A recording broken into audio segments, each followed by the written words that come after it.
बिस्मिल्लाह। आज आपको बहुत आसान, बहुत मज़े की चिकन मंचूरियन की रेसिपी बताती हूँ।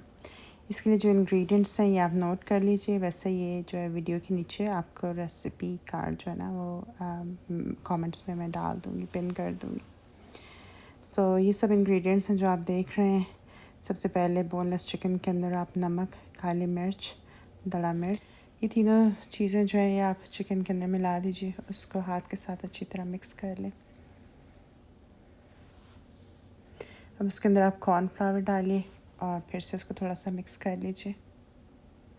एंड देन ब्राउन शुगर थोड़ी सी वो डालें और फिर से मिक्स करें ताकि सब कुछ जज़ब हो जाए। और थोड़ा सा ऑलिव ऑयल जो है 2 चम्मच के करीब जो है वो आप इसके अंदर डाल के और इसको आप अच्छी तरह मैरिनेट करके थोड़ी देर के लिए रख दें। आधा घंटा रख के उसके बाद आपने ऑयल गरम करना है और उसके अंदर इस चिकन को जो है ना फ्राई कर लेना है, लेकिन बस वाइट वाइट रहे, बहुत ब्राउन ना हो जाए। दूसरी साइड पे मैंने चावल पकने के लिए रखे हैं क्योंकि मंचूरियन सबसे अच्छा जो है चावलों के साथ जाता है।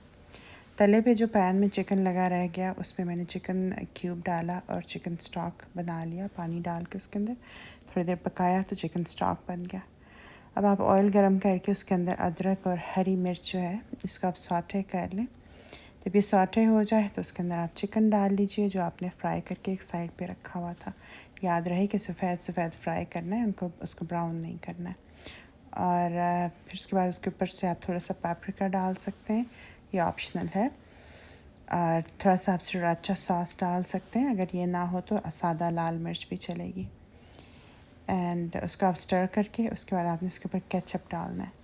मैं चूँकि आई बॉल करती हूँ तो इसलिए मैंने मेजर नहीं किया, लेकिन जो नीचे रेसिपी आपको पिन करूँगी उसमें सारी इंग्रेडिएंट्स जो हैं वो मेजर्ड होंगे। तो बस आप केचप डाल के उसको थोड़ी देर स्टर कर लीजिए। जब आपको लगे कि अगर आपको लगे केचप थोड़ा है तो आप थोड़ा सा और भी डाल सकते हैं। एंड उसके बाद आप जो आपने स्टॉक बना के रखा है वो स्टॉक आप डालें और इसको एक स्टर और दीजिए। एंड थोड़ा सा आप क्रश पेपर्स ऊपर से डाल के थोड़ा सा स्पाइस बढ़ाने के लिए उसको स्टर करें, थोड़ी देर सिमर होने दें। राइस बॉईल करके अच्छे से उनको डेकोरेट करें, अपनी फैमिली को खिलाएं, ख़ुद खाएं, इंजॉय करें। I hope you like the recipe. अस्सलाम वालेकुम।